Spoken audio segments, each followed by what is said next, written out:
Hello, mainstreamers and cinephiles and everybody in between. I'm Bryant. And I'm Caitlyn. And Operation Silver Screen is a go.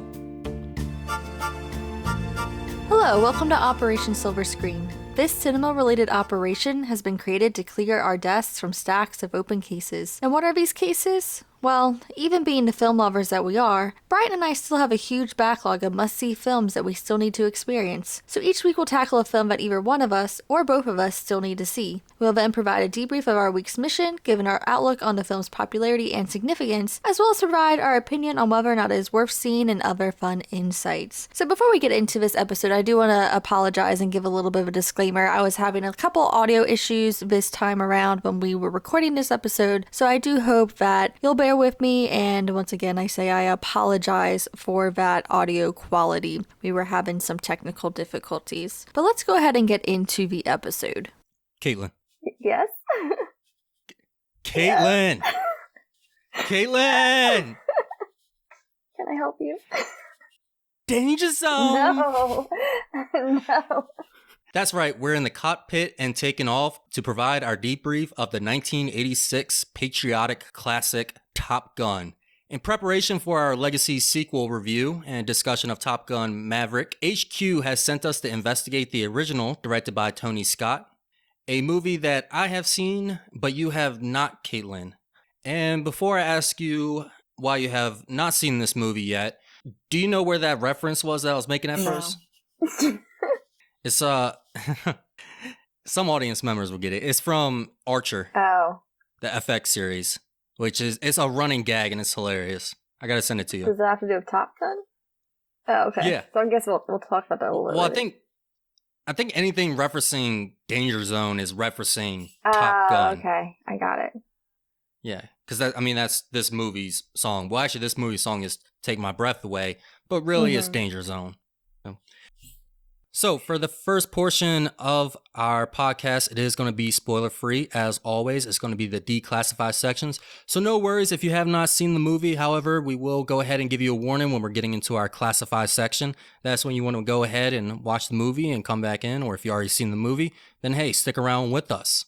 Okay, so get into the movie. So Top Gun is a movie about Tom Cruise going to school, appropriately named Top Gun, where him and Val have a rivalry into seeing who again can become the Top Gun at the school called Top Gun in the movie Top Gun.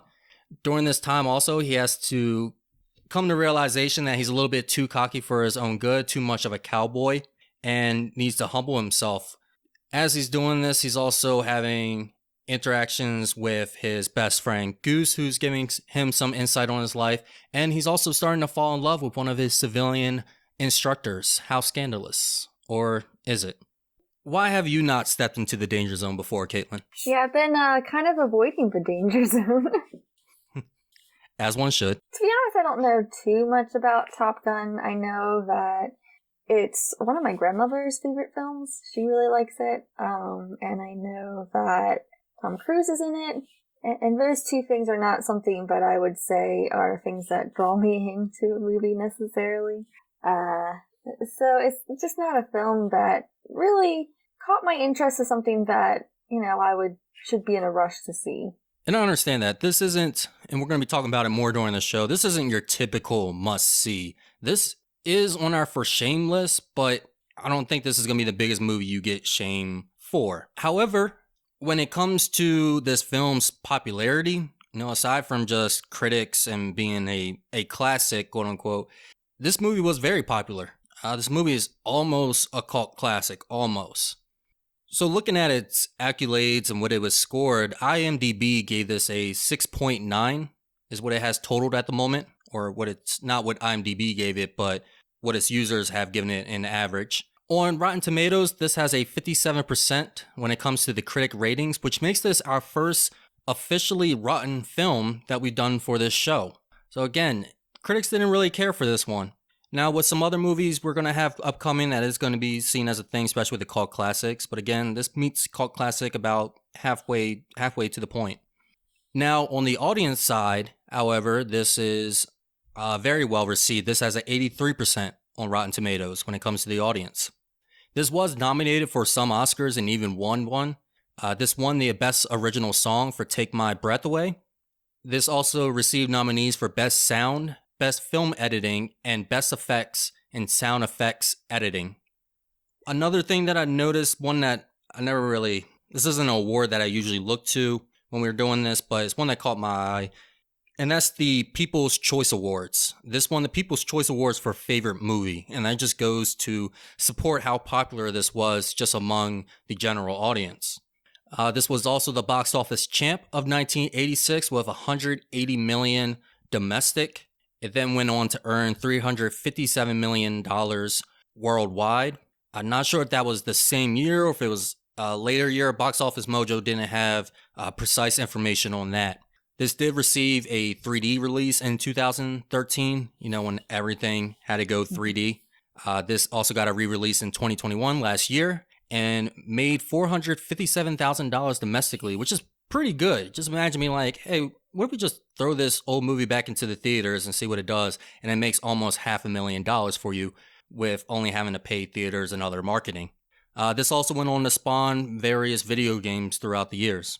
Is there anything else you found in your research, Caitlyn? Yeah, you talked about how much it grossed and that it was a box office success, but I will say that the production budget of it was $15 million. So that is a big difference in numbers. And also in 2015, it was chosen by Congress for preservation in the National Film Registry, which they usually choose for films that have a cultural or historic significance. Yes, this movie stands well with the government and with the military. So I can see why they made an exception for this movie to make sure that it's preserved. Also, talking about the soundtrack, you mentioned it won the Oscar for Best Original Song, but also won the Golden Globe as well. And the soundtrack itself did go platinum 9 times, so it definitely is a very loved soundtrack. And I honestly didn't know that Take My Breath Away was original song from this movie. Was Danger Zone also original song? But yes, it was one of the singles and one of the original songs created for Top Gun. Okay, so that's interesting, because like those 2 songs, obviously, I knew about, even having not watched this film before.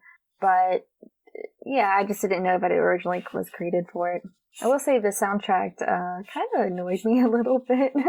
I know that's one of the things that it's usually heralded for, and one of the reasons why it's cited as a cult classic, because it does kind of serve as a time capsule in that way for that kind of 80s sound. But having worked in a car dealership before, in the past, all they played was 80s music. All they played was the freaking Danger Zone all the time. And so, yeah, this did not stir up good memories for me. Yes, and also I'll say with the music, yeah, the score I didn't really care for too much. But with the music as well, with Kelly Loggins, he made another beloved song in the 80s for another movie, Footloose. Oh gosh, that one too. Yep, that one too, which is on my for shame list. I have not seen that movie yet. I don't think I've seen the whole thing through. I think I've seen more of the remake actually than the original. But I know that song because once I said, like I said, working in any kind of like service kind of industry, like those kind of AZ music are like the safe songs that they put on for customers usually. And it's just usually Footloose on loop, The Danger Zone on loose, all those songs. And it gets quite annoying very fast working in that environment. Oh, yeah. I bet. I mean, I've been to like the same grocery store, a couple days in a row, and I hear the same song. And even I get sick of it as a customer. I mean, I do like the Footloose song though. I do sing a verse of it, though I'm pretty sure it's not the correct words. And I only know it only lasts for a second. I have no idea why it comes to my head. Are you going to sing it for us? No, I already did Danger Zone for you. That's as close as you but guys if we do a Footloose episode, will you then sing it for us? Is that a promise? Yeah, and I'll sing my version, which again, I'm pretty sure the lyrics are wrong. Okay. I'll look forward to that. Yeah. So you mentioned what you thought about the score of this film and why you've been kind of staying away from it. How did you feel about this movie? I feel like this is a hard movie to have an opinion on. So Roger Ebert said it pretty well when he went on to review this film. He said, movies like Top Gun are hard to review because the good parts are so good and the bad parts are so relentless. And I feel like it kind of hits it on the nose, really, because there are parts of this movie that are fun. There are parts that are engaging, but I feel like the payoffs in the film didn't really do it for me. I thought the air fight scenes were frankly boring to me, even though I know that's something that's considered one of the best parts of the film, and I understand from a technical standpoint, which we can kind of get into in a little bit, but I found those scenes to be snooze fests for me. Okay. So it doesn't sound like you had like much of an opinion there. You just kind of critiqued two things and then quoted Robert Ebert. Well, I mean, because he did say it well. I mean, there's definitely things to enjoy.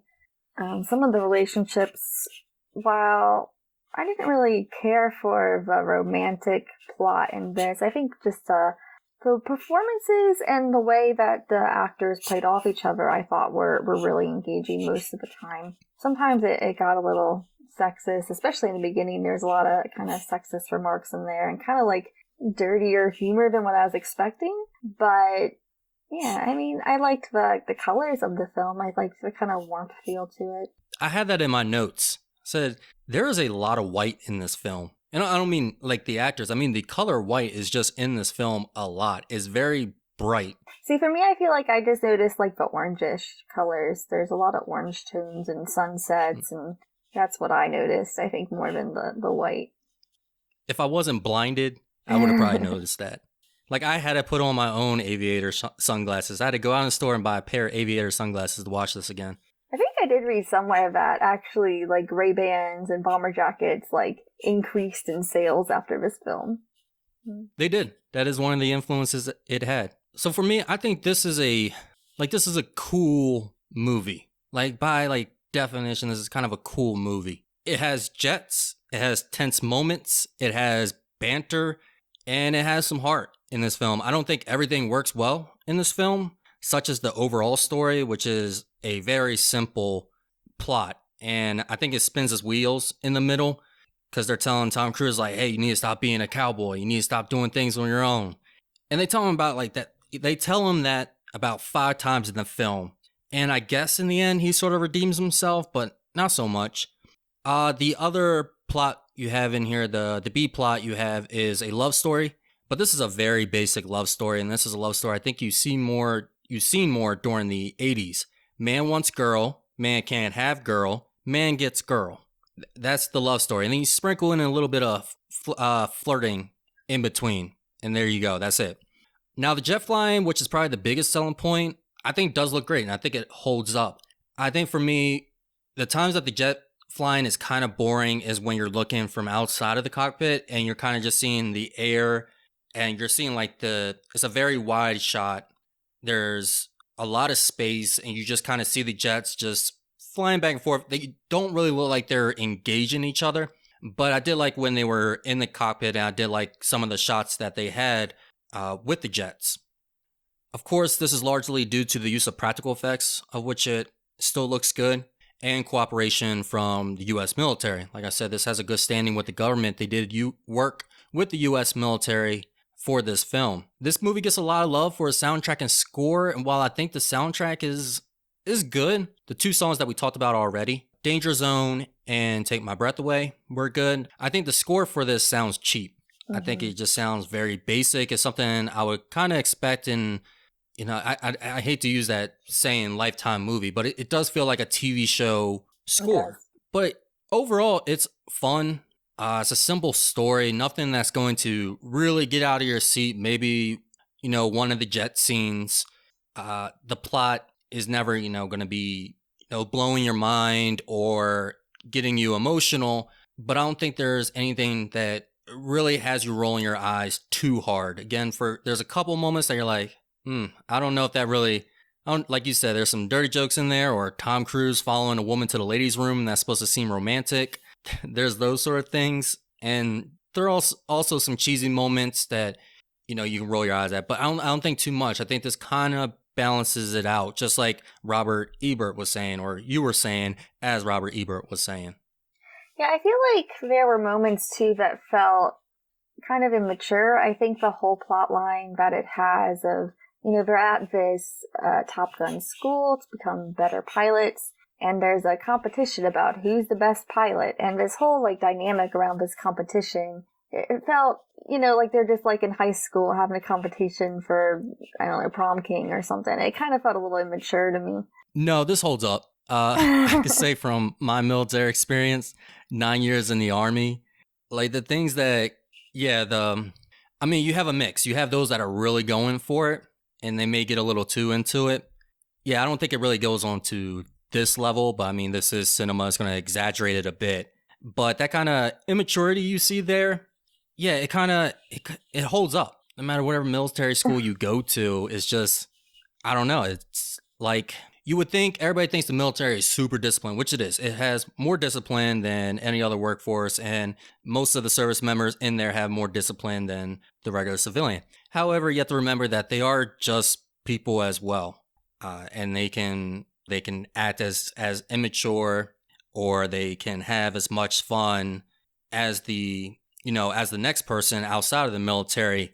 Of course, when it comes time to actually move forward and when time gets serious, like the time that they get their orders in this movie and they all tense up and they're all ready to go, I mean, that's how it is in the military. It's all joking around to the moment you have to go. When I was in the police academy, once I got out of the Army, and there was people from all ages. I was like the second or third youngest. I was 28 at the time, and we had people all going up all the way like they're on their second retirement, acting as foolish as the 20-year-old. Or like the 25-year-old, I think, was the youngest. So it's accurate. Gotcha. Because they show him being young in this movie. I mean, Tom Cruise, when he was filming this, he was in his 20s. I think his character is supposed to be in their 20s as well. I'm not sure if that's the actual age that you can become a naval pilot, because to become a pilot, you have to become a warrant officer. Which means you do need some years in the military before you go that route. So by the time that you even get to that route, some years have passed. But I don't know. Yeah, it could easily be you could be in your 20s and get to this school. Yeah, I mean, I have no doubt that, there is going to be some immaturity from these characters. But I think it was just kind of they went about it, especially with like the interactions between Val Kilmer's character Iceman and Tom Cruise's Maverick. Just the kind of interactions just felt very much like, oh, these are two girls fighting for prom queen right now. Yes, they're okay. I mean, I think that's like a cinema banter type thing that you only really see in the movies, where you got the two guys staring each other down, or the two girls really staring each other down for something. I can say I've never really seen that in the military. I've seen like some friendly competition or maybe some rivalry, but I never seen that pulling off to the side and like, oh, so you think you're best? Yeah, I think I'm the best. Oh, we'll see who's the best. Okay, this is now with that as well. I think the other reason is their banter is a bit unusual, and I'm not sure if you saw it, but this movie is known to possibly have a gay undertone to it. And with Val Kilmer and Tom Cruise, when they were doing their banter every time, like, honestly, if the movie ended with Tom Cruise accepting Val Kilmer and they ride off in the distance together on the bike, instead of Charlie McGillis, or Kelly McGillis playing Charlie, I could definitely see that. And actually, that would be a more believable love story than the one with Charlie. Because it gets... I don't know. There's some serious tension there, and I'm not sure if this was purposefully done. Because, sometimes directors and actors, sometimes creators of art, if they're commissioned to do something, they may try to sneak something in. And in this movie, it's pretty heavy. Like, I was actually even quoting, I was even taking down some notes because they had some lines that were a bit questionable. And I'm not saying anything's wrong if they were all gay and they all came out at the end. I was like, hey, it would make sense for me more than the hetero love line that they have going on. But they're in the briefing room with the school, and the one guy looks over to the other and he says, "This gives me a hard on." And the other replies to him, "Don't tease me." I did notice that. Now, I have heard some of these things been said before. I've heard some real questionable things in my time in the military. Between the bromances. And yeah, between the bromances, when you just hear it behind you, you just look around like, what the heck? Like, but it's a joke. But here, it doesn't really seem like a joke. Maybe because he also has his like arm around him. They all look very pretty boyish. Then there's another scene where the tower captain is screaming because somebody did a flyby on his tower, and he's just screaming, "I want some butts." He's like, "I want some butts now." Someone's going to give me some butts. Then you have the volleyball scene. And then lastly, you have the ending lines between Val and Tom, which is like, you can be my wingman anytime. You can ride my tail anytime. So I'm not for movie theories. Like sometimes I feel like they're too far out, but this one, like, hey.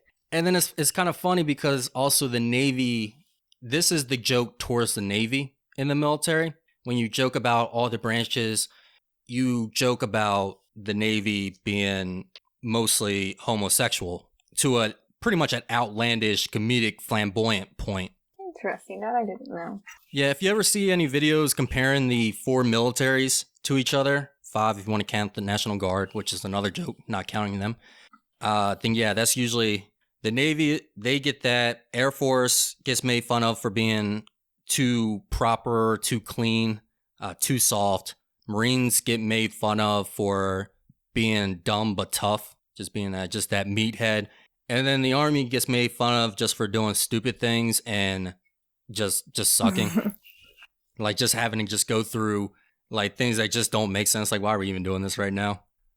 Army's got in the middle ground, like between the Marines and the Air Force. I do think that it probably has to do with the direction behind the film. I'm not too familiar with Tony Scott's filmography. I do know that before this film was released in 1986, correct?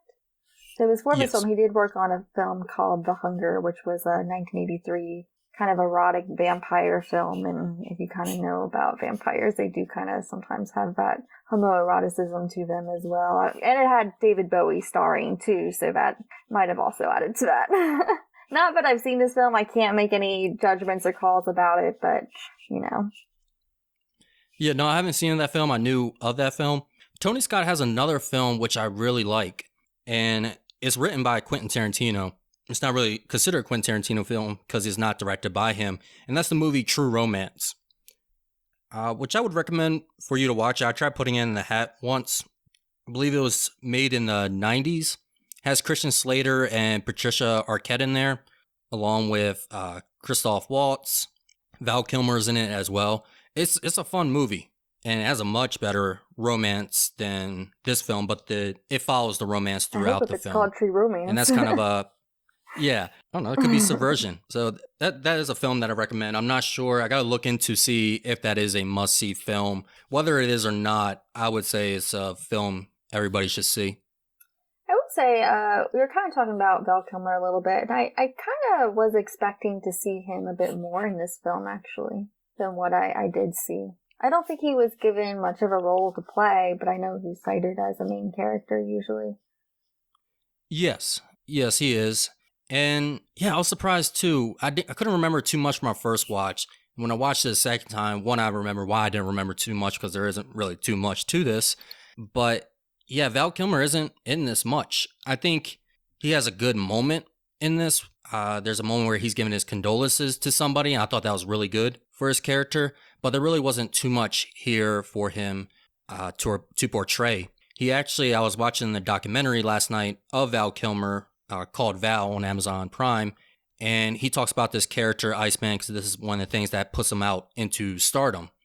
And he talks about how there really wasn't much to his characters. What he did was he actually gave his character a backstory in which his father basically disowned him, and that's who he's kind of trying to prove himself to. What did you think about the other performances in this film?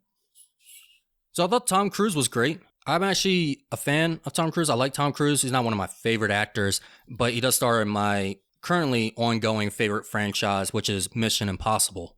And I always liked him in that. And I feel like this is the movie, too, that kind of gave him that adrenaline rush that he's just been consistently running on, quite literally. Because he actually flew in the jet before doing this movie because he wasn't sure if he wanted the part. He flew in the jet, and then when he got out, like he was dry heaving the whole time, and he got on a payphone. Payphones were these phones that were made back in the day. They were like stationary phones that you could go to and make phone calls to people. You may see them now like in black and white photos. And he called his agent and said, yes, I want to do this film. Contrary to Val Kilmer, who didn't want to do this film, he actually had a studio contract, so he had to do this film. But he did what he had to do for it, and he's appreciative, and he knows that he's very fortunate for this role. Another actor that I liked was the actor of Goose, because Goose was actually my favorite part of this movie. Like anything that had Goose in it, I was liking it. Like I knew I was gonna like the scene. He had some funny lines, and he kind of reminded me of that person that I would meet in the military, in that sense of humor that he had in it as well. Also the bromance that he has with Tom Cruise. That's another, I really felt like, they kind of had that military companionship that you would see as well. And Goose is played by Anthony Edwards. And I thought, I just found a lot of things in the movie that he was saying and how he come back at people to be pretty funny. Yeah, I liked Goose as well too, and I liked Meg Ryan also in this film. I think that their relationship was nice to see as well, and it just kind of was a fun kind of family vibe that they had. As far as Tom Cruise's character, Maverick, and let me preface this by saying I haven't watched a lot of Tom Cruise movies. He's one of those actors that are kind of larger than life, I guess you would say. So I've always was kind of afraid to watch a Tom Cruise movie because I was like, well, I'm just going to see Tom Cruise. Like, I don't know if I can really separate the actor from the characters, but I do know that he is in a lot of films that are considered pretty good. But as far as his character in this film, I wouldn't say I liked him, but I do think that he did give an engaging performance. He was kind of a jerk in many regards, but he was still engaging. He was a charismatic character. Yes, he was. He was that cocky guy that you wanted to punch in the face, but at the same time, hug at the end of the day. I don't want to go that far. No, I can see it, yeah. It's like I want to punch him, and I want to shake his hand, and then I'm probably going to punch him again. Because he does hold up that cockiness throughout the movie. That's the one thing about the movie. It has that plot line, but it never seems to really come around and solve that or really show anything different.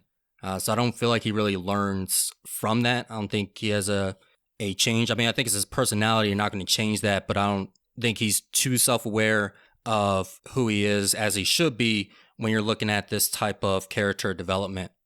Meg Ryan, I realized watching this movie, this is the only movie I've seen with Meg Ryan in it. I looked through her whole filmography. I know we have some on the For Shameless. I have one on the For Shameless, which is When Harry Met Sally. I haven't seen that one. I did like her in this movie, and I liked the interaction too between Tom and Goose's family. That again reminded me of the military as well. When you see just that one friend, it looks almost like he is part of the family. Like if you didn't know better, you would think that he was the uncle or something. He just gets along that well, and he's that friendly with the family. The other actress I liked in this movie, I did like Kelly McGillis. I thought she put on a great performance, even though she was kind of just the love interest that had to give in at some point. I was kind of upset too because for some reason I thought this was Jennifer Connelly, even though I already watched this movie. But I saw Jennifer Connelly is going to be in the sequel, Maverick, Top Gun Maverick. So I thought that she was in here as the love interest, which I was excited for because I was like, oh, I love Jennifer Connelly. Like, not only because she's a gorgeous woman, but also she's a good actor that I don't get to see a lot. Though instead I saw Kelly McGillis, which makes sense, and because Jennifer Connelly would have only been 16 during this time, so that wouldn't have worked at all. That wouldn't have been. Not that I know of. But I also had the idea that Jennifer Connelly was somehow involved with Top Gun. So I don't know where we got that. Did Tom Cruise play one of the voodoo dolls in Labyrinth? I don't think so. We gotta check it out. It matches the height. But no, I did like Kelly McGillis. Not saying that she isn't also a very gorgeous woman, though I would choose Jennifer Connelly. But she plays her role really well. Well, I don't want to say really well. She plays her role, and she gives it a little bit more life to it than probably you would usually see. Again, there isn't much of a role here.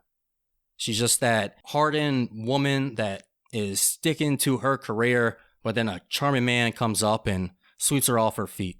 Yeah, I wasn't a big fan of her character just because I think a lot of times her reactions and the way she went about things was a little unrealistic. It definitely she served as that male fantasy character in this film, in my opinion, and I wasn't a big fan of her. Yeah, and that's exactly what I mean. It was like, I think the role was played well, but this is the weakest part of the movie.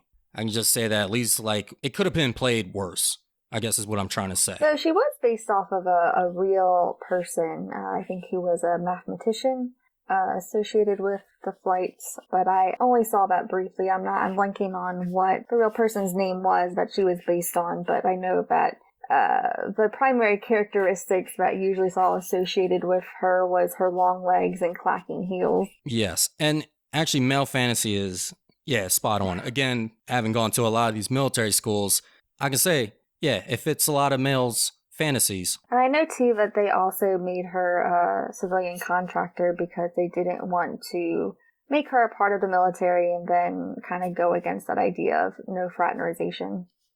I pronounced that right? Yes. Fraternization? Yeah, fraternization. I feel like I pronounced it weird.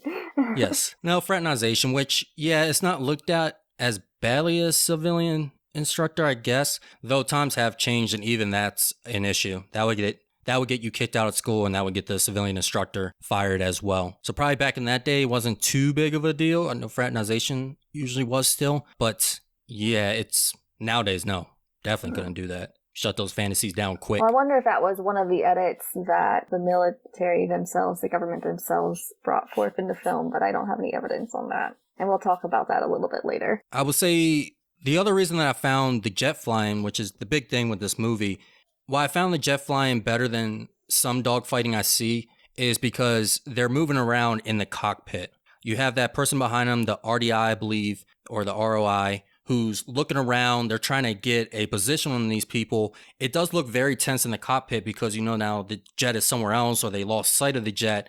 Yeah, if you're looking at a jet in a third-person view, you can see all around it. It's not that tense, but in that cockpit, you see how close and claustrophobic it is, and you're trying to move your head anywhere you can so you can get an eye on that jet that could easily be closing in on you or coming up from below and shooting you down. So I like that a lot. Because the only other dogfighting that I was really able to think of that I've seen is Star Wars. Star Wars has that X-fighter dogfighting that's very popular, but for me, that doesn't do anything for me. It's just, I can tell that it's somebody just sitting down in a set, in a bubble, and they're just moving left to right, and they're just looking forward, and they're making panic faces. That's it. There's not really much interaction there for them. I still think those are more engaging. I don't know, but the flight scenes, yes, from a technical standpoint, this was before the age of GoPros, so they attached cameras in and outside of the planes, and they had to figure out a setup that would work for that. So I applaud them on the technical aspects. It's definitely changed how aerial scenes were shot at that time. But for me, I checked out every time they were in the planes. Looking on the outside, that's when I kind of fell out, but for me, the cockpitting scenes worked, but I can see your point as well. Also a reason I was appreciative of it is because of the technical aspect, the use of the practical effects. Maybe that's what was also, kind of getting me really engaged with it. Yeah, visually speaking, it does definitely hold up.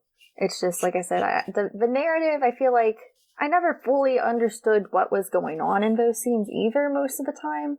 So I think there was also some confusion there, and so I think just the writing for me in those scenes just did not vibe with me. Yeah, they didn't really provide much information. They're just like, hey, we're going to go up and do some test flights and some practice simulations, and they didn't go to explain it. It was just, oh, we're looking at another jet flight. So I can see how you can check out on that, if I got that right. And I didn't fully understand how their point system worked either that they were doing as far as the points they needed to graduate and the points that they were doing in this competition. So that kind of confused me sometimes as well, and a lot of sometimes that jargon I think may have gone over my head. No, because I understood the point system in Hogwarts better than I understood the point system here.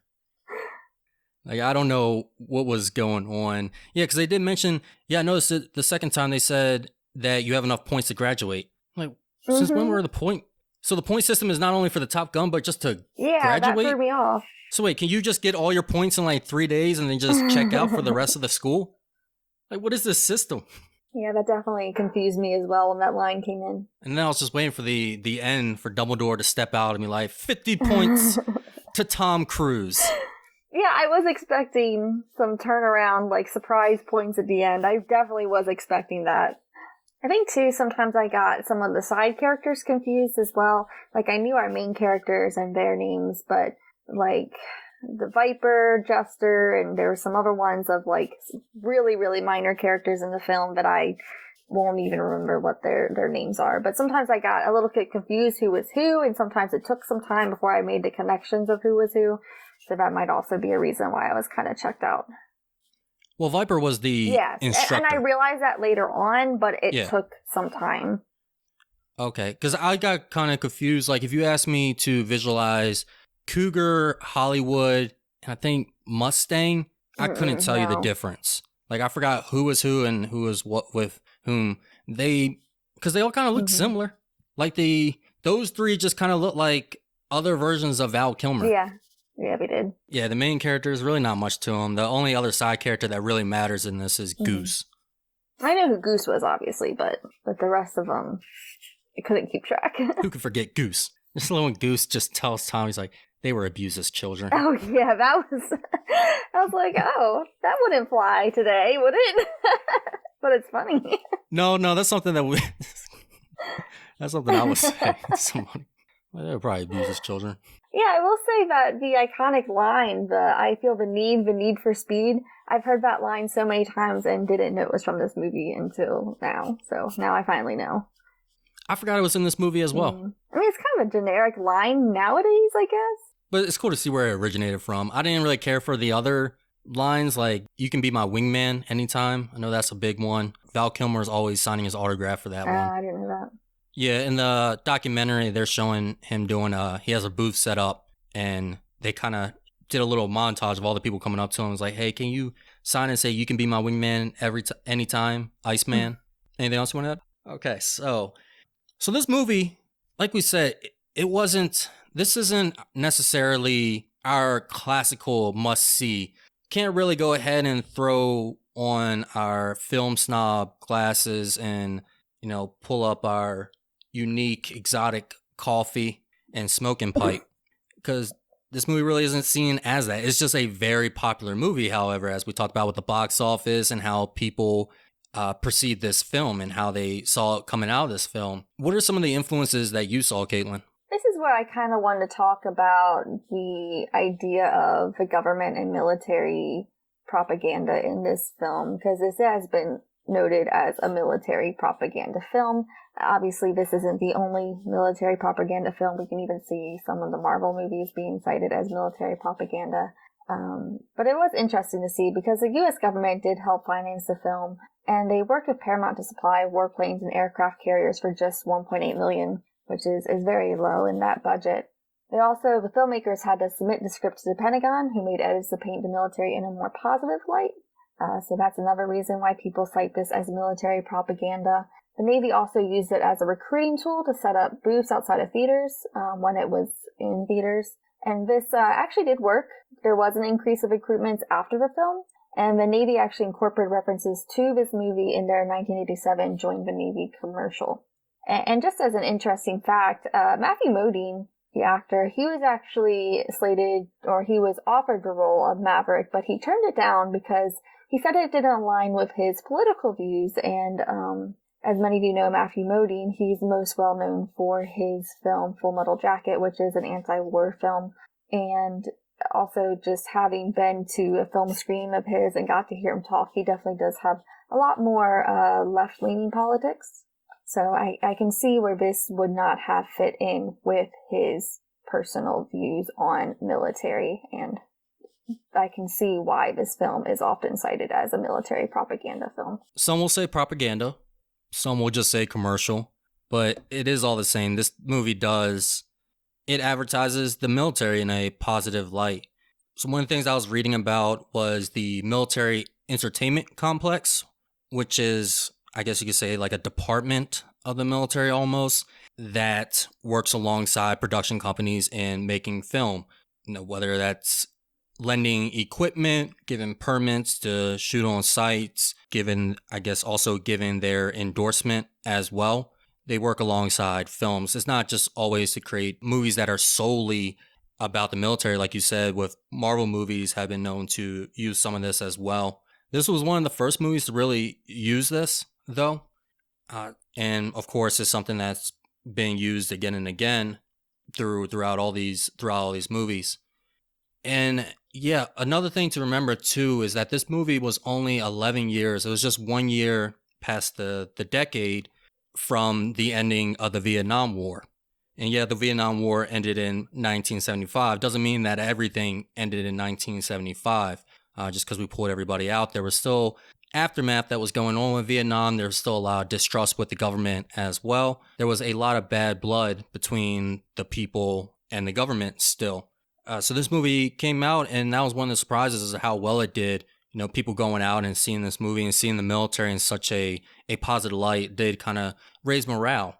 And, you know, it's up to you whether you believe that's a good thing or a bad thing. This movie is seen as the patriotic movie. This is seen as like the real American movie. I think compared to most war films, this is considered that, or is the best positive light that you can bring to it, because it really doesn't focus on the war too much. Yeah, we still get our war movies like Lone Survivor, Zero Dark 30 that can strike that patriotism.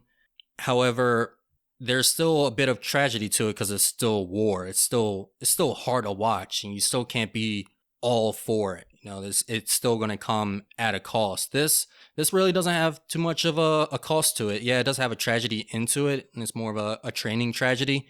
And they do bring the realization like, hey, there's the possibility of anybody dying during these times. But this is overall a very positive patriotic movie, and released on Memorial Day and stayed in theaters for the 4th of July.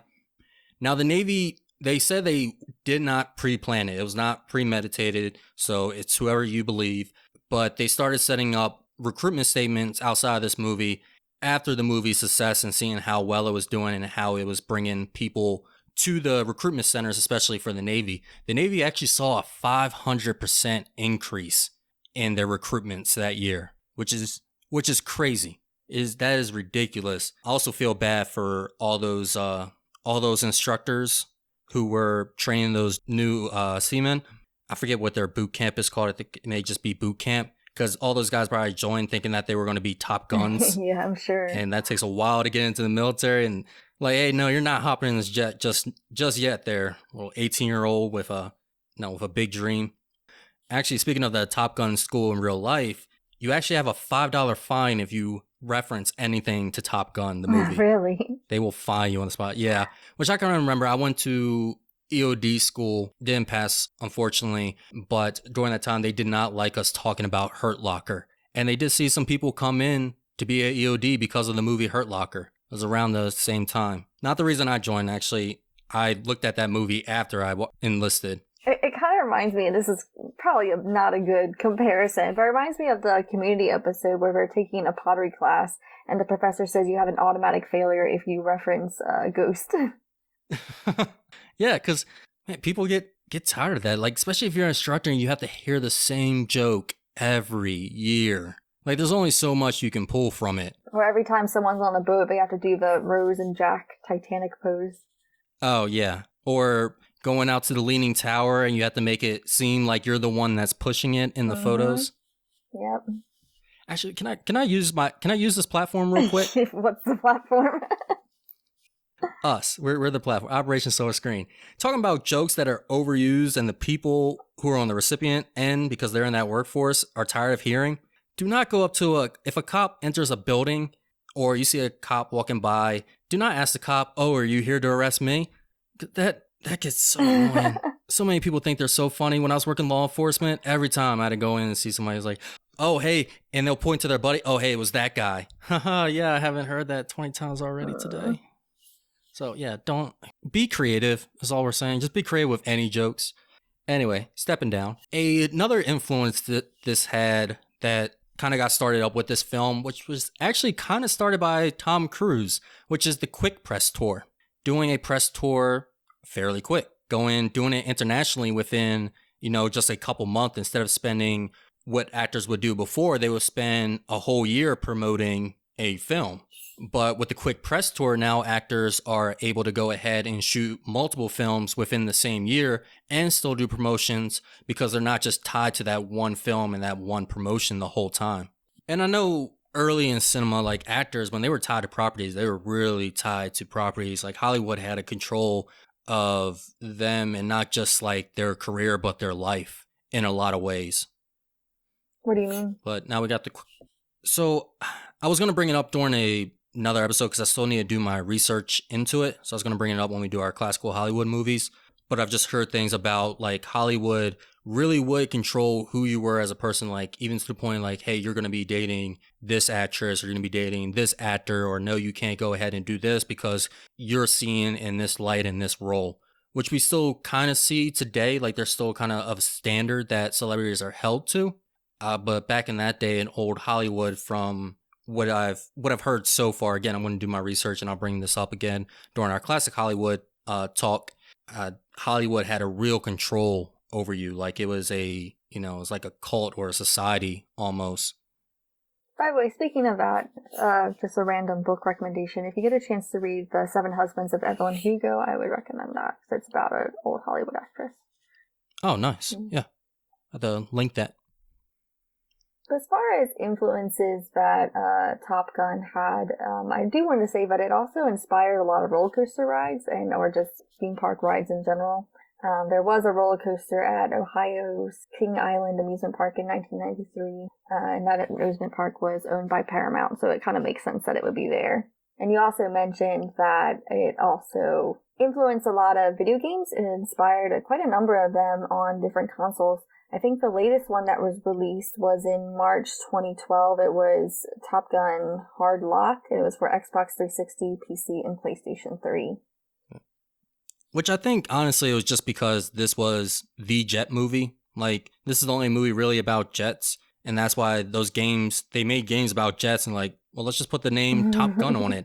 Because I doubt any of these, like, have you going through as a character in the Top Gun school trying to be, Top Gun and going through the classes or trying to win over your instructor's heart or your classmate's heart, whichever way.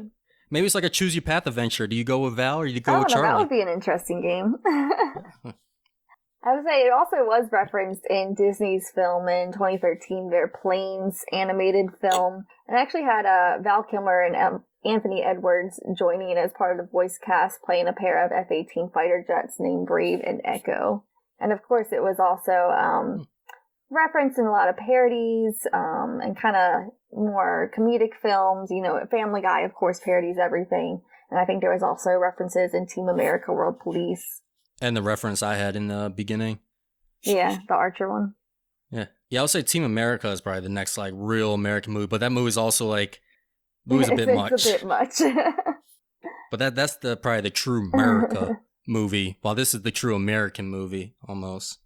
And he talked a lot about the homosexual undertones in this movie as too, and I think one of the most blatant references to that is the monologue that Tarantino did in his 1994 film Sleep With Me. There is a whole monologue about the homosexual story and inferences made from this film. And I think in general, from a more modern perspective, like I was looking at Letterboxd and looking at some different articles and such, and I definitely think the homosexual undertones are something that's, from a modern sense, are going to be more attached to and more referenced. Yes, actually, I watched that clip yesterday. I was searching up something because I thought there was a Top Gun skit for SNL, or there is one, but I couldn't find it. But that monologue from Sleep With Me came up for my clips, and I watched it. I was like, yeah. Makes sense. Yeah, Tarantino's saying it's the best script ever created because of complete subversion. It's hard to argue. It is. It definitely is. So I'm hoping that the next movie, Top Gun Maverick, because Val Kilmer's going to be in it. Let's see if they finally get together.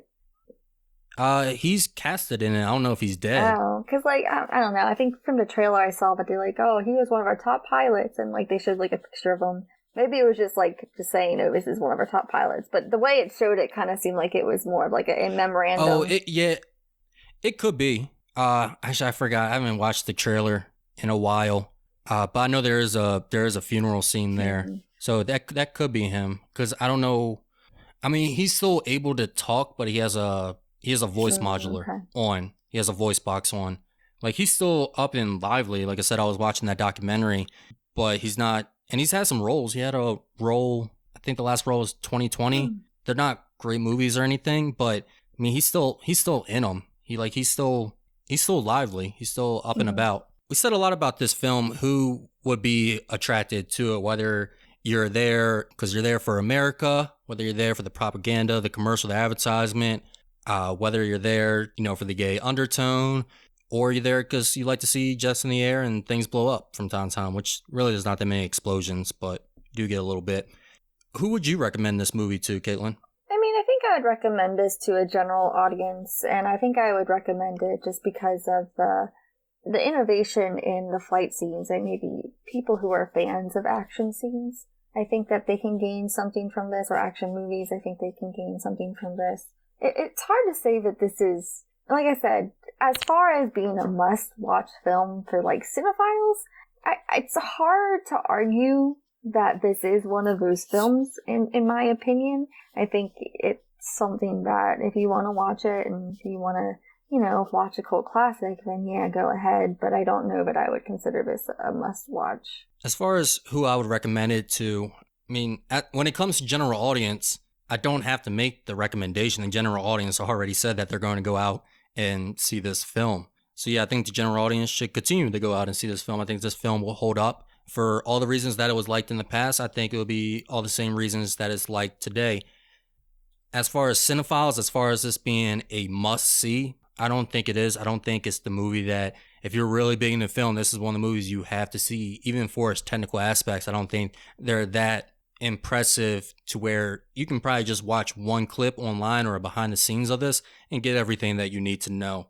The reason that this would be a must-see is just so you can be in the pop culture loop, even though probably after, depending how well Maverick does, who knows how long this is really going to be considered pop culture rather than just a classic. So yeah, I would say just for a general audience, go out and see this. Cinephiles, that's up to you if you want to watch this film or not. It could be an easy breakup in between, like if you're just watching a lot of hard films and you just want a really, light must-see film, this could be considered one of them. Yeah, I agree. It's a fun film to watch, I think, overall. But as far as, criteria that you would maybe be looking for as far as innovation and just more of a mature subject matter or a more impacting subject matter, I don't think you're going to get that from this film. No. And speaking of this film and wanting to speak more in depth with this film, is there anything you want to say before we open up that classified folder? Let's get to it. I got some stuff to say. Oh, crap. Caitlin got words. All right, guys. Well, Caitlin got words. However, they're going to be including spoilers, most likely, because we are going to be moving into our classified portion. So if you have not seen the movie, I'll still recommend this movie. Stop listening. Go ahead. Watch the movie. It's rather short. It's an hour and 45 minutes.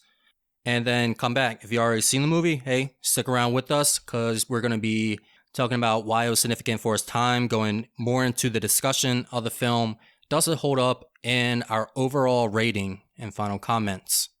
And you can also get a little tease for the next episode. All right, get into it. The folder's opening up. Okay. So, Caitlin, you got the words. What are they?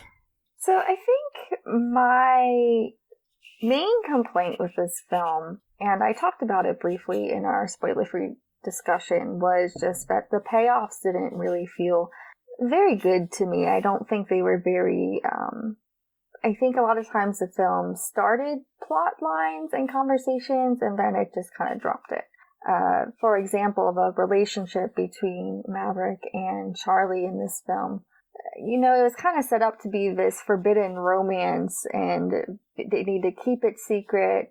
And then that kind of quickly went away. They were out in public together. They didn't really seem to be too worried about it keeping it a secret midway through the film. There was never any consequences to them being together. So that was a plot line that just kind of fell off for me. Another one was as far as Maverick's father, the plot line there. I think a lot of this film kind of hyped this idea that something happened to his dad that really impacted him and there's this big secret. But even the payoff for that just felt lackluster. It didn't really feel like a payoff at all. And even his return to flight after Goose's death, which kind of felt a little left field a little bit to me. But after that moment when he leaves Top Gun and then comes back, that kind of back and forth, it didn't even feel like it had a great emotional triumph. There wasn't a very strong emotional arc for me towards the end when he returned and was able to heal past his trauma and grief. So So, I don't know. I just feel like the payoffs just never felt emotionally satisfying or satisfying from a plot point of view. And I agree with you. I saw all of that. And that is one of my issues with this film. And I would say that this is where this film really does fit into that definition of commercial, because it did feel like a long car commercial. You know, car commercial would just, you always had like the side things going on, but it always comes back to the car and just looking at the car driving. And that's what this movie feels like. It has this stuff going on, and then it goes back to the jets. And that's really what we're seeing. You know, with a car commercial, like, all right, there's a guy that just came out of a coffee shop, doesn't have any coffee. All right, now we're on top of a building. Why are we on top of a building? Okay, now we're back. We're underground, and yeah, it's just things never really conclude. Yeah, everything what you said, and like I said before, with Tom Cruise's character, I don't feel like his character had a development that you would see with this type of character, or any development of any sort. Yeah, he helped save the day, or saved his battle buddy, but you don't really see anything else. It's not like, I don't take away from this movie that he is no longer going to be the problematic cowboy that he was. There's nothing that really teaches him a lesson about that. So that doesn't conclude. So that I agree. And like I said, that's one of my issues with this film, and thinking about it, that's kind of how this film fits more into a commercial, which is funny because Tony Scott was actually hired to direct this film because of a commercial. Tony Scott directed a commercial in which a car was driving next to a jet. And that's the reason Paramount hired him for this film. And this film was very studio controlled as well. They actually fired Tony Scott 3 times.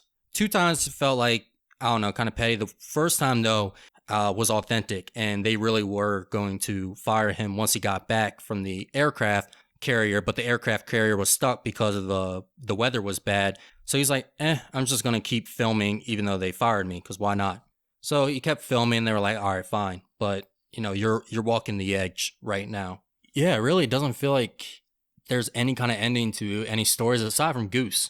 But that's because Goose dies. And it just gives Tom Cruise another obstacle to overcome, but it doesn't really play into the full story.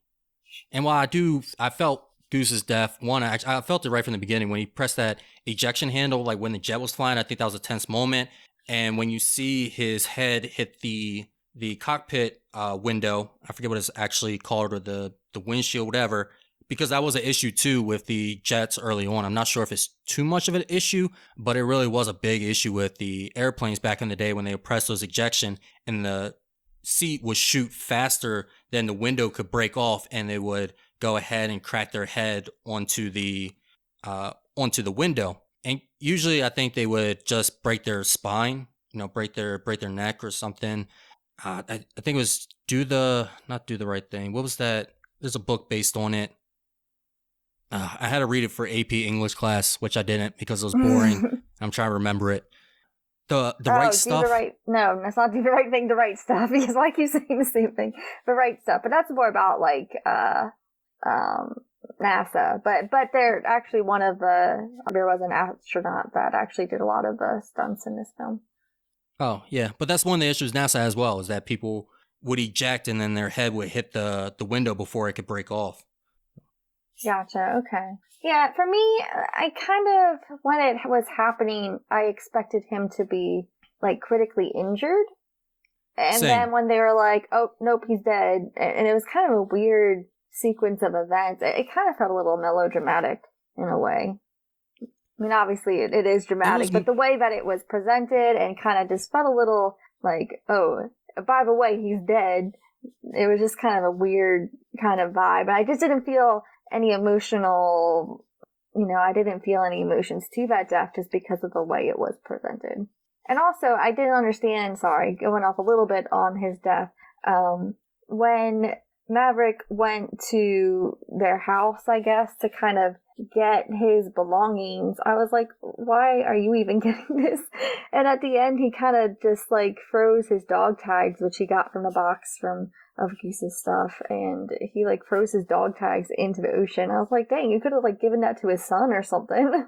I'm trying to remember if there was a line about him in the water or something that could just, when you spread the ashes, I think with this death also, it comes down to the dialogue. I don't think the dialogue was strong in this movie. That's something I forgot to mention in my overall opinion, spoiler free. But I think this is one of the time that it fails.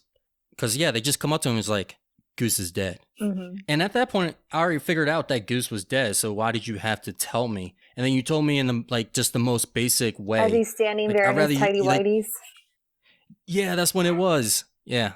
So he just comes in, he's like, Goose is dead. And I was like, yeah, I can kind of tell by Tom Cruise being right here, he's dead. And again, it's just that show don't tell. There's a lot of times you don't have to say anything. And I think that the movie didn't really play off of his death very well, but I think I still felt the impact because of everything that was established before with his character and seeing his family and the moments that he had with Tom Cruise. Even though one of the important moments they had with Tom Cruise and then Anthony Edwards, where Anthony Edwards is telling him like, hey, man, I have a family. I really want to get through this school. I felt that. I thought that was it felt like it was a hard conversation to have with someone that is pretty much your brother at this point. And it's conversations I've had in the military as well. But I think the dialogue, like the actual words when written down, weren't that well written. But I still think the scene still had its impact, luckily. So I think that it just came down to the dialogue. Yeah, just the Goose is dead. All right, I'm out. Yeah, it's just kind of a strange sequence of events. Like I said, it kind of felt a little melodramatic to me. Okay, do we really need to make this extreme of a decision in the plot line in order to teach him something? It kind of felt a little unnecessary, in my opinion, from a storytelling point of view. It's almost like... Yeah, and it's almost like, when you see like a female character get fridged, it's like, okay, do we really need to kill him off just to have a lesson? Yeah, that's because it doesn't go into his story because it wasn't his fault. Now, if something was his fault and he was to get injured, then yeah, we would have a different story. But this wasn't his fault at all. So I don't think this contributes to the story. I think it was impactful. I think it was emotional and it added an emotional beat to the story. But at the same time, it doesn't really go with the story overall. And honestly, if the story was tighter, like if these other plot lines were tighter, this would have felt misplaced in this movie. But since everything kind of happens and ends, like this movie just feels like a lot of small connected threads. And I think if everything was tighter and then you saw this one small thread there, it would stand out. But I think because of this movie, I mean, I guess in this sense, it's fortunate that the movie wasn't tighter, that this actually worked a little bit better. I feel like that scene also just kind of has a weird taste in my mouth. As I was doing my research on this film after watching it, I learned that there was a stunt pilot. He actually died filming this scene in the flat spin. He actually got caught in the flat spin himself. He was a stunt pilot. He was a well-known aerial cameraman, and he crashed, and his remains were never recovered. And that stuntman, his name was Art Scholl. But that was an unfortunate incident that happened in the filming of this. And you do hear stories about this, unfortunately, where a lot of stunt men and women do pass away in the filming. I think more recently we heard about, the one that comes to mind is during the filming of Deadpool 2 when the stunt driver for Zazie Beetz passed away in an accident. And I don't know that I mean, obviously this is a risky stunt, and it's probably cited as mechanical failure, but having that happen and then, still having that scene be as traumatic and have that outcome in the movie, it kind of, I don't know, it kind of gives a weird vibe to me. It did for me too, and the reason I didn't bring it up or really give it much thought is because I didn't know how to feel about it. Like, I still don't know how to express the feeling that I had when I read that. It's just something I was like, something felt off. And I still can't explain it. Honestly, I can't say if it's right or if it's wrong. I just know that it stuck out to me. Yeah, I agree. It's kind of hard to verbalize the feeling from that. So I don't know if this film is necessarily monetizing off his death. I mean, I guess a little bit. But it's hard to say if continuing with the scene was the right or wrong decision. But it definitely, leaves a sour taste in your mouth once you kind of learn that information. And how did you feel about this movie concluding? Like from the graduation to the final air battle? I mean, like I said, every time that they were in the airplanes, I kind of checked out. So that ending for me up in the air was pretty boring for me, and I didn't fully understand what was going on at all times. But as far as the ending and like you said, there really wasn't much character growth.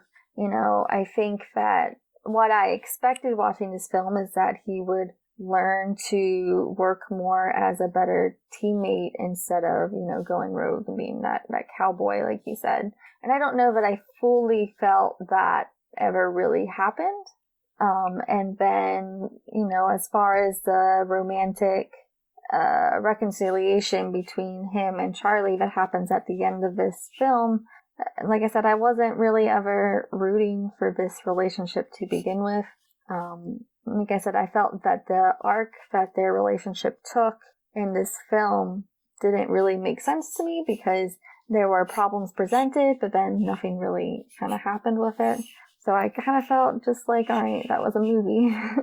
Like I legit, like I think the movie concluded and I was just like, all right, that was a movie. And it's not to say that this film didn't have fun moments. I think that a lot of, some of the banter, I think was really engaging. Some of the performances were really engaging, and some of the rising plot lines, I think, were valid and that they were interesting to watch. It's just because there wasn't really any conclusion that was fulfilling to any of those. That's why I just was kind of, all right, that's all right in the end. Same. It was just, okay, movie's done. All right. Yeah, I don't even remember where I just watched this the other day. I don't remember where the plot line ends with the love interest with Tom and Kelly. It ends because she takes another job and she leaves and he's just like, I don't know, at a bar sad, and she like plays their song or whatever on the jukebox and she just kind of returns. But I don't even know, like, watching that, I was like, okay, well, where is their relationship even going to go from here? Like, this isn't a relationship I see them keeping on long term. So, I don't know. Like, it's hard to root for him because, like, I feel like it's not going to work out. What is she leaving her job for him? Like, is she just going to resent him for this? I don't know. I was just like, this is not a good relationship. Well, she made it sound like she was coming back to work there, and then he had a choice of duty station, and he wanted to be a Top Gun instructor, so they would have been there together. Yeah, but if she's turning down a job opportunity for him, she's going to resent him in the future, and she's always going to hold it over his head every time they have an argument. Like, this is not a healthy relationship building here. And it already started in kind of a weird point with the power dynamics, and, she's a teacher, and, yeah, I don't know. It just seems like a messy relationship to me. Caitlyn, you're talking about military relationships here pretty bad. Because actually, this is exactly what happens. Messy. This is a constant issue in the military. There's no solution really for it. Someone, either party, and usually it is the woman, because usually it's the man that joins the military, that they have to give up their careers. And sometimes they can start up at the next duty station. Like if they were a nurse at their last duty station, they can be a nurse at this one. They worked for the MWR. This one, I mean, she still had a pretty good high-paying job, I would guess, that she had at that Top Gun school. Also, they were in Hawaii, so things were pretty nice. But yeah, it just felt more like a summer fling that they had going on. Like this was the prequel to Grease. Yeah, that's what I said. Like it was hard to really feel excitement for them at the end. Same. Yeah, I did not care at all. And also, just correction, this couldn't have been the prequel to Grease because these actors were much younger than the actors who were in Grease. I think, like you said earlier, like I feel like it almost would have been a better movie if he had just rode off into the sunset with Val Kilmer. It would have made a lot more sense. And it would have closed plot lines. Because maybe that's why Val didn't want to go with them. He's like, you're too dangerous. Like, I can't. Like, I had a love in my life before, and they died. Yeah, this is too dangerous. I can't do it. And then he sees that he will stick with him through thick and thin, and they get together. It's actually, when you look at it that way, it is a very beautiful love story. It really is. Like, I'm not making fun of the sexuality. I'm not trying to make a huge joke out of this. It actually works. I think that's probably like the most fascinating thing about it is not even like so much of it being a joke, but also thinking like, yeah, it would actually work. It really would. Like it would actually make sense. It would probably have a better conclusion than what we have. Yeah. But who knows? Maybe Top Gun Maverick will, that'll be a story. I highly doubt that, but we can hope. What else to say about this movie though? Because, and I'm not trying to say like we haven't talked about it enough, but it's just that again, it's just such a simple plot that there's really not anything to discuss more once you brought in the spoilers. Goose death, and then I guess how the movie ends with them fighting the Russians, which does feel like a commercial as well, because that kind of comes out of nowhere. This whole time we've been focusing on the school, and then they leave and go into the war right away. Not like that hasn't been done before. Full Metal Jacket does that. They have the basic training for a good portion of the movie, like the first act. The whole first act is them at boot camp, and then they go off to war. Yeah, but there's like but an this, implied it just kind of feels passage of time in Full Metal Jacket. Yeah, a very slight implied passage. But this is like right off the bat, they graduate and then they're all fighting the MiGs, which the MiGs, I was trying to figure out if MiGs was said more in this movie than Ohms was said in Nausicaa, the Valley of the Wind. Yeah. I don't know who to be more terrified, the MiGs or the Ohms. Although they never actually named the Russians by name, correct? No, they didn't, but we all knew it was Russians. Oh, yeah. I believe this was during the time of Cold War as well. Yeah, it kind of reminded me, not that this is a good comparison at all, but like when we were doing our Grave of Fireflies review, we mentioned in that film that it was always the enemy. It was never stated who the enemy was. I think that one was more ambiguous, though, in Grave of the Fireflies. It's not like they had the same color scheme or inverted color scheme, because this had an inverted color scheme. It had the primary black with the secondary red. Like, okay, that's the Russians. Who else is that going to be? I don't know. I feel like I had a hard time keeping track of who was in what plane in those scenes. Yeah, there was one, and like it showed a star on their helmet. I feel like too, like the opening scene, I was confused because I thought they were in training, and then they weren't. Oh, the very beginning. Okay. Yeah, the beginning was a little. Well, I think the beginning has a bit of subversion. Like you're thinking that they're going to get in an actual fight, but they're not. But it sounds like you didn't even know that they were trailing the person at all. No, I thought they were literally just in training. Because they're so, like, laissez-faire about everything, and I was just kind of confused. I feel like I said, those scenes were just hard for me to stay engaged, and I think that made it harder for me to follow what was going on. I said, they're very, very boring to me. I mean, MiG also is they don't say it in the film, but you know in real life, or if you look it up, it is a Soviet Union plane. So they never mention the Russians by names, but that's why I say this one is less ambiguous than Grave of the Fireflies. I think Grave of the Fireflies, you can't necessarily tell who that is that's bombing them. Well, I mean, from a visual point of view, I think that it's ambiguous in Grave of Fireflies, but obviously we know. Yeah, we know during the time and everything. But it's not like they ever say that they were C-2 bomber planes, or I can't even remember if C-2 is transport. But so MiGs aren't real planes, Someone's going to get right? away in the military. No, MiGs are real planes. Oh, I thought I read that they weren't, that they were actually other type of plane. No, they were actual planes. Now, are they the same model and everything like that? Were they used at the same time that this movie was actually shooting? Yeah, maybe they didn't actually use MiGs and they were using something else and then called it a MiG. Maybe that was what I was reading. But I don't know. I'm okay with that, knowing all plane specifics. Yeah, I know there's some people that are going to get on me, especially already being part of the military, and I can't remember planes names and things like that. But there are people who are really big into planes, just like trains and automobiles. Which, have you seen that movie? Trains, Planes, and Automobiles? No, Yeah. I haven't. Oh, that's on the... gotta make sure we add that to the list. For a minute, I thought you just meant, like, the movie was just automobiles. And I was like, I don't even know what that is. Cars 2? Yeah, Cars. Yeah, Cars 2, Cars 3. We in the High Film Society, we just call it automobiles. Is there anything that you want to add with the spoilers? Not a spoiler, but I do want to mention something I had written in my notes.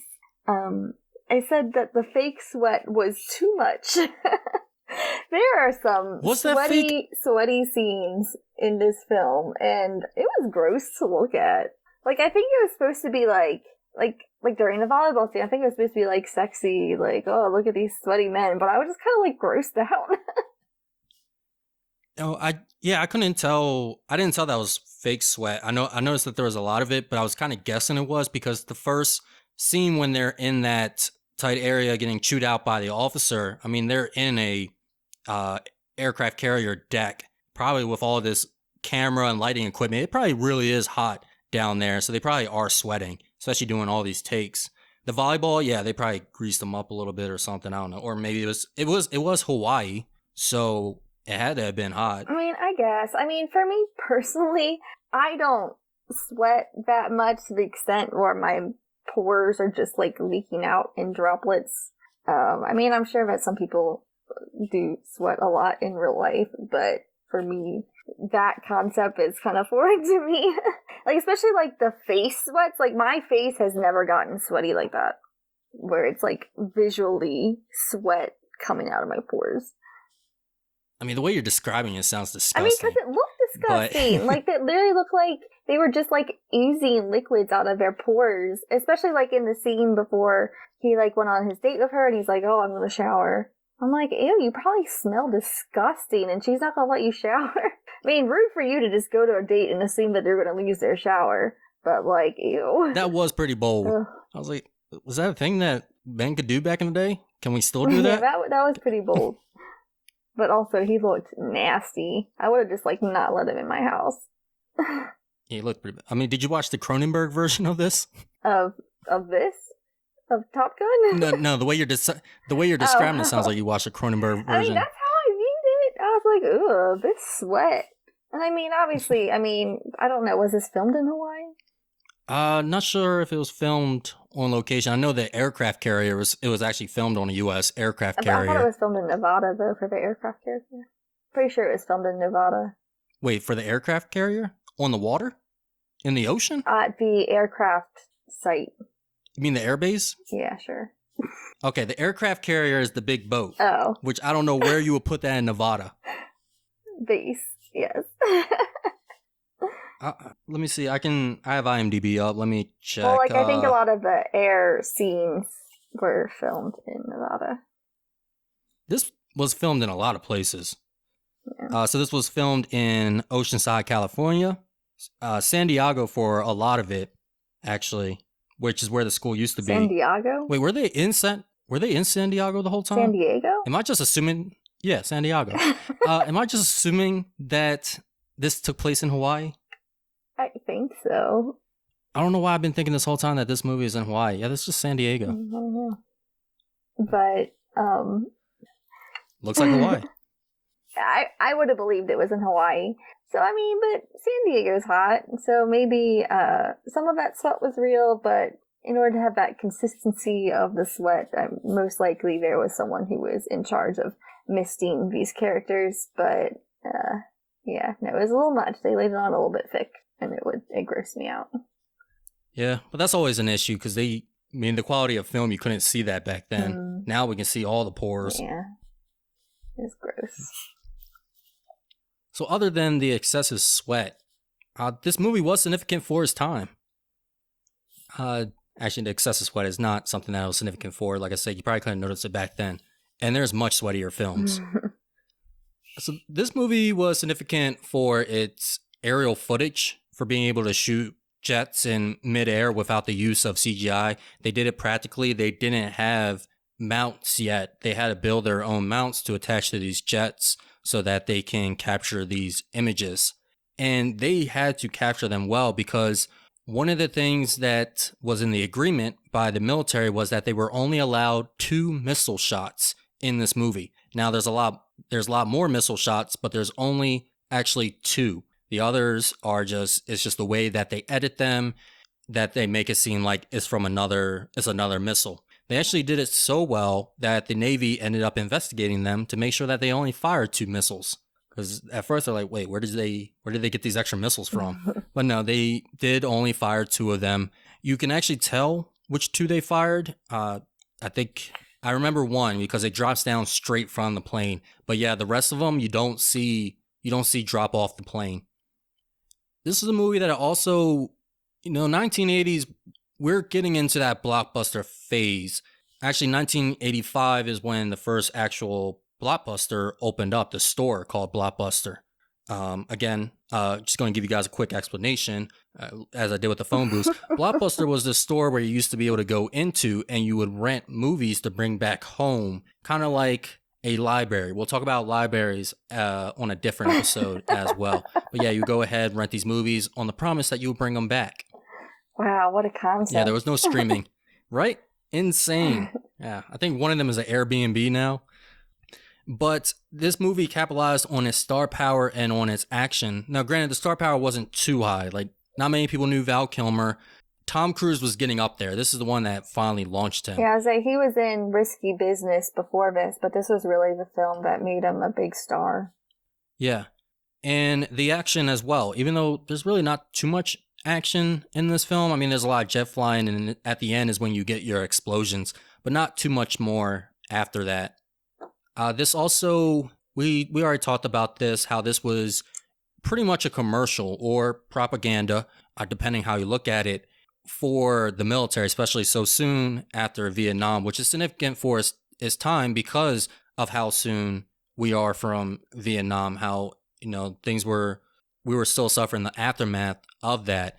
You wouldn't really expect too much of a patriotic movie to come out, especially because a lot of movies were anti-war, like Full Metal Jacket was a big film, and it was an anti-war film. Also, the use of the military entertainment complex. This is I believe this is one of the earliest films to use it. I wasn't able to confirm that it was the first to use it, but no other films really thought to go to the military and ask them like, hey, can we go ahead and use your stuff? Make it look good. Yeah, I know Armageddon was another one that I think used the military a lot, but that was after, I believe. And the producer of Armageddon is producing Top Gun Maverick. Oh, well, okay.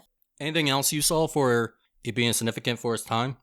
No, I think so. All the things that I had written down for that was just about the camera, how it was innovative there, and we've talked about that extensively, and just the fact that it did make Tom Cruise a star. And I wasn't able to confirm it, but I feel like this is one of the first movies to have young stars in it to boost up a movie.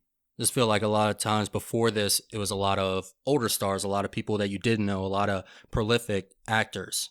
You didn't really see a lot of these young kids until the 80s and coming into the 70s.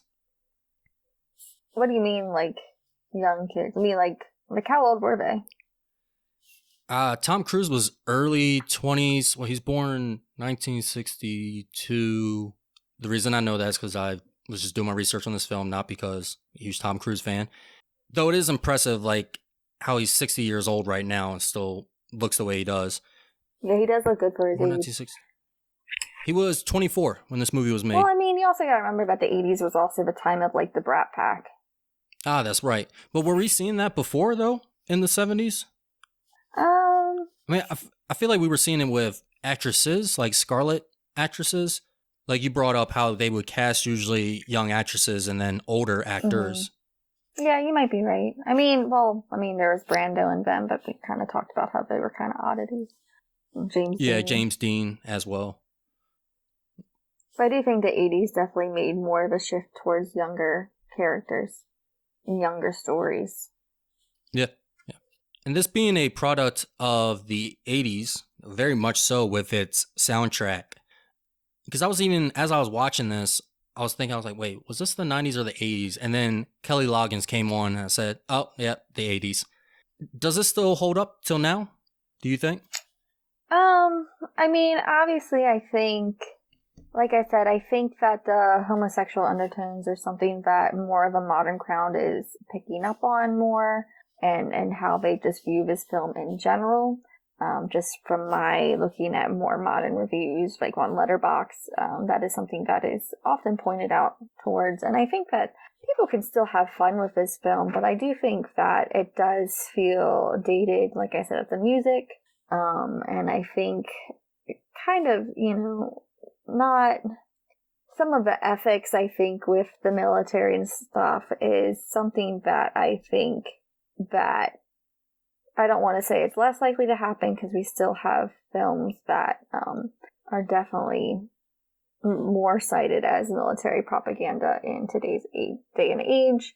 But I think just the blatancy of it in this film and the fact that they had their scripts submitted to the Pentagon. I think that was something that feels a little bit dated in the modern society and modern politics. I think with the submitting of the scripts, though, I mean, whatever your intention is, I think that's called for. Because the military needs to know what is your plan with the movie. I don't think it's always, hey, we need you to be pro-military and this is what you need to do for us. It's just making sure, like, for this film, but they edited it to make sure that it was done showing the military in a positive light. It wasn't just like fact checking. It was actually, let's make changes so that it makes us look better. Okay, and I wonder how much they do it now. But I guess I could see it, like, yeah, they probably only accept scripts that make them look good. I mean, why else would you go for it? Yeah, but we have a lot of films that don't do that as well. I mean, the films don't have to do that. No, that's what I'm saying. I'm saying if the military is going to accept scripts and they're going to provide resources, why would they pick movies that make them look bad? Yeah. So that's, I mean, I don't know. I can't blame them too much for that. But yeah, it can be seen as a problem. There could be some bias in there. There could be the spreading of misinformation. It is something that you do got to look at. I would say more so for a case by case basis. But I agree, this is a commercial movie, very blatantly. I don't think it holds up too well anymore. I just think there's a lot of movies better now. The score doesn't hold up for me at all. I don't know if it's just because I don't like the 80s. But I mean, I like the soundtrack. Like, the songs they chose were good. It's just the score at a lot of scenes, especially the love interest scenes, just felt cheap. I think the use of practical effects does hold up to where if you are going to watch this, you're not going to laugh at, poor CGI or, I mean, they did use some modeling, but not too much for the jets. But I think there was one that was noticeable. There was one noticeable one that I did have a laugh at. And that's when they're hanging upside down from each other. Mm-hmm. Or one jet is flying upside down from the other one. And they made that real quick. I wonder if it was always that quick of an edit. I know I was watching it on Netflix. But I think this movie stays afloat in modern age. But I don't think it, like, jumps out the water. Also, we talked a little bit about the sexism and the flirting and stuff. I don't know that quite holds up either. Just some of it was just unrealistic. Like you said, at one point he just follows her into the bathroom to see if he can hook up with her, and it was just kind of a weird, like, I'm just thinking, if someone followed me into the bathroom with no, like, provocation, I mean, not that I'm promoting from it, not that I'm trying to get people to follow me in the bathroom or anything regularly, but just, like, if that were to happen to me and it's just some guy I just met just followed me, like, I mean, I'm gonna be pulling out my pepper spray screaming. Yeah, that's a bold, invasive move that I don't even know for its time if that could have been accepted like that. But I don't know, we kind of see it in films still today where if you're charming and you have money, you can get away with things. That's true. That still happens in modern film. And people still go out to see them. I'm not even going to talk about those. There's one that recently had a sequel, time of recording this. And yeah, I don't think the plot holds up at all, though. I can't even say it really holds up because I think movies still have that problem where they have these love interest subplots that they don't do anything with. It's just that the guy tries to get the girl, and for some reason the girl falls in love with him. I guess you could say, like, yeah, Tom Cruise is a bit charming in this movie. He's a bit funny. He's interesting because of the tactics that he uses while he's flying, and he does have something mysterious in him because while he does seem cocky, there is definitely some insecurity there. But they don't go really too deep with that. It's a very shallow plot line. It's definitely not dated to the point where it's unwatchable, though, I will say. It's not unwatchable. It's not unbearable. Sometimes with the soundtrack, maybe a little bit, from my personal experience. But other than that, I mean, there are fun moments. It's just hard to pinpoint those fun moments. Like, I keep saying that there's fun moments, but I think it's just really just the characters were engaging. And I don't know that there is a particular moment in that I can point to that, that I really had fun with it, though. And going back to the love interest thing, because I think that's I'm not sure if people have any question about it now or have a question about it later about when do certain love plot lines not hold up? Like, when do you consider it not holding up to modern age? Because like I said, for it just being weak, I mean, we have weak love plot lines. We have weak plot lines still nowadays. But there are some movies that I know we're going to be talking about where, yeah, they don't age well because of how they went about it. One I'm going to save because I think that's like the biggest draw point of this, the drawback of this one movie. But one big one that's been coming up a lot, like with, I would say contemporarily, is 16 Candles. Have you seen that? Mm-hmm. 16 Candles love plot line. There's one where they're just passing around this drunk girl and it's played for laughs and people are having intercourse with this girl who's not able to provide consent, who's like basically blacked out. Now that's a problematic plot line that does not hold up at all. And that's something that, like, when you said not hold up, like, do I want to show this movie to peers? Would I ever show this movie to the intended age it was for back then? Now, this movie, I really wouldn't have an issue. I don't think it paints a real negative light. I wouldn't be concerned if somebody watched this and took the wrong thing from it, aside from following ladies into the bathroom. That's the one thing. If I sat a kid down and had him watch this, I'd be like, hey, don't ever follow anyone in the bathroom, or if anyone follows you into the bathroom, you pepper spray them. Now go grab the pepper spray from Caitlyn.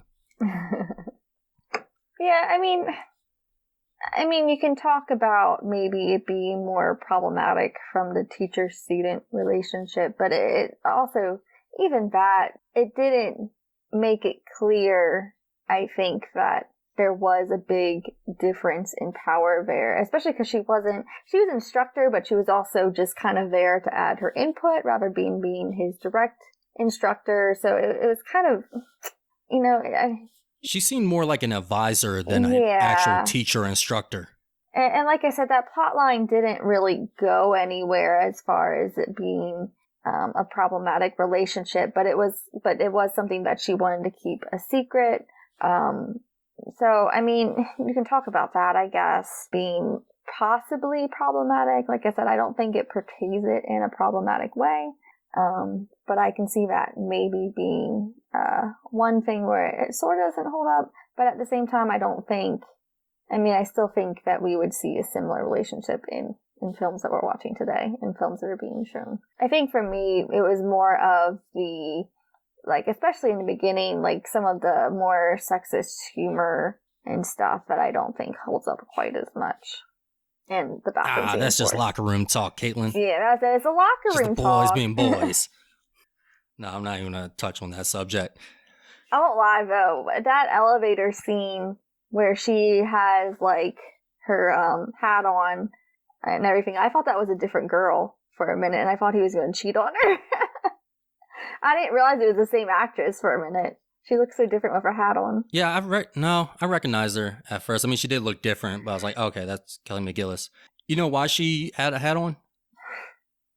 No, it's not a gay undertone. I was like Quentin Tarantino reason, or No, it's the actual reason. This was actually a reshoot. They added the scene in later. She was already working on another role, so she had dyed her hair. And actually, Tom Cruise's hair is longer in this scene than any other scene. Gotcha. Okay. They also put Tom Cruise on platforms to match her height.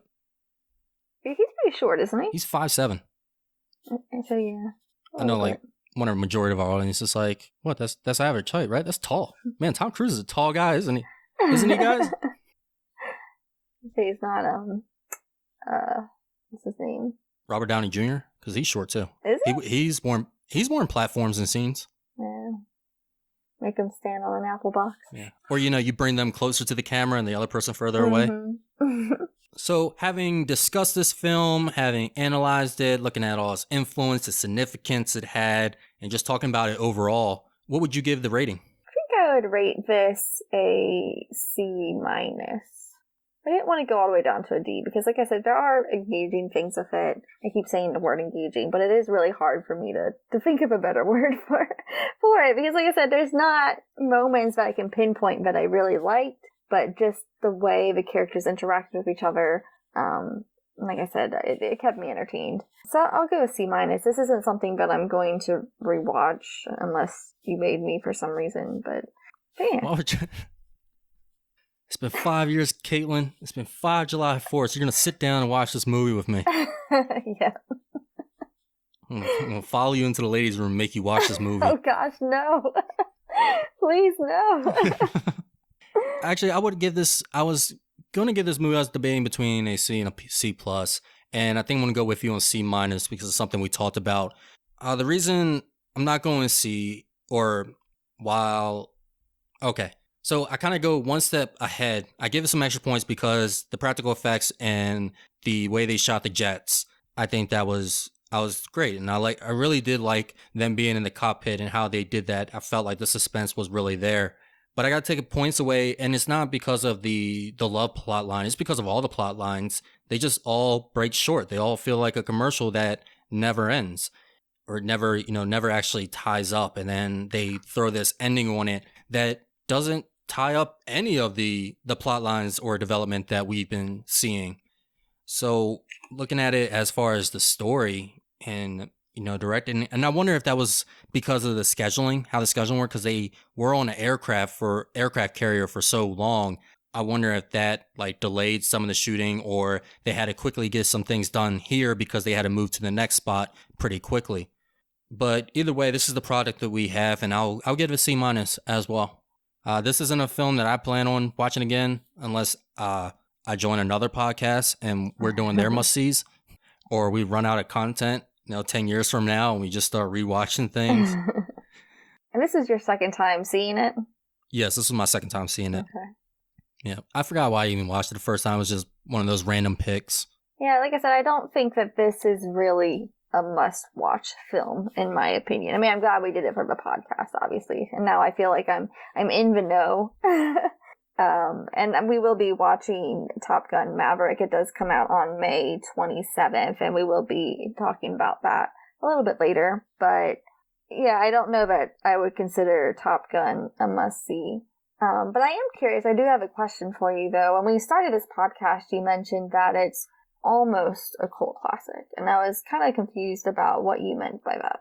So, if I'm remembering correctly, there's 2 points to a cult classic, and pretty much a cult classic is a movie that wasn't well received during its time and then picked up popularity later on. This movie wasn't criticized well, it wasn't well received by critics. However, audience did love this film, and this film was a blockbuster success, or a box office success, blockbuster and box office. It made all of its monies back, and then right from the get-go, it had a following. So that's why I would say it was almost there with the cult classic. If the audience didn't receive this well, or nobody went out to see it when it first came out, and then it became this American movie later on during a July 4th re-release in 1999, then yeah, this would be a cult classic. But no, it didn't fit there, which isn't a bad thing. I mean, a cult classic kind of sucks because that means that it started on misfortune. Yeah, I mean, I think I read that it had mixed reviews at first, but then I don't know if it was just word of mouth or what it was, but then it started to pick up better reviews as it went on, and then it did stay in theaters for quite a while. It stayed in theaters for 265 days, and I was looking at the box office, and it was declining pretty slowly. It made us $8 million. I think the next weekend it only declined 24%. Which is not bad at all. No. Or 12% even, I think I saw once. And then it actually went up 2%, not July 4th, but the weekend following July 4th. So I guess people go to the movies not on July 4th, but afterwards. If July 4th was on a Friday, then maybe that's why. But yeah, this movie did well. This movie did really well. So didn't get the cult classic, but that's not a fault at all. And studios don't want a cult classic. Cult classic means you don't make money right away. Yeah. Especially Paramount. Paramount, we talked about before with Paramount and Godfather. And again, this is another movie that Paramount had their claws into the director, and they wanted their director to go a certain way. So Tony Scott was able to do some things with this film that he wanted to do, and other things he was not able to. At some point, we'll definitely need to fully define what we mean when we say cult classic and must-see films. Oh, I already said my definition for cult classic. That is what a cult classic is. So that's your personal definition, or where did you get that definition from? I don't know the exact source. It's just what I've known the cult classic to mean. I looked it up a long time ago, and when I see cult classic films now being mentioned in articles, or this is now a cult classic, that is the parameters in which it is viewed against. Is, did it have popularity when it first came out? What was its box office record when it first came out? Pretty much if the movie started out like no one knew about it, no one talked about it, no one went out to see it, and then all of a sudden it came back to life for whatever reason, then yeah, that's a cult classic. Yeah, I always thought a cult classic was more defined by having like more of a niche fan base. I could see that, yeah. I mean, I would think like the niche audience are the ones that are reviving these movies. So maybe it's a direct correlation or a direct effect. Yeah, I mean, so Wikipedia, not that Wikipedia is a good source, it just says a cult film is one that has a passionate following but does not appeal to everyone. Yeah, or it can be, that's just a side effect of being a cult classic, is because it's niche, it doesn't make money in the beginning. So maybe it can make money in the beginning, but still become a cult classic later because of the niche. Maybe the niche just jumped on it right from the get-go. But our next core episode is going to be on the Cornetto trilogy. That's consisting of Shaun of the Dead, Hot Fuzz, and At World's End, which I've seen 2 of them. I've seen a bit of Hot Fuzz, but not all of it. And Caitlyn, you have seen... Just Shaun of the Dead. Yep, just Shaun of the Dead, which we watched together. Which I was reminded of because I totally remember that experience.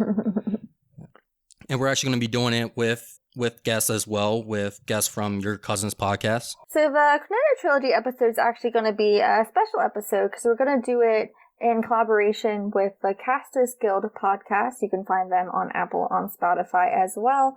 This is my cousin's podcast, but we will also be guesting on their podcast. So do give them a follow because we will be having a guest appearance there where we talk about a little bit more about our thoughts on film in their podcast format.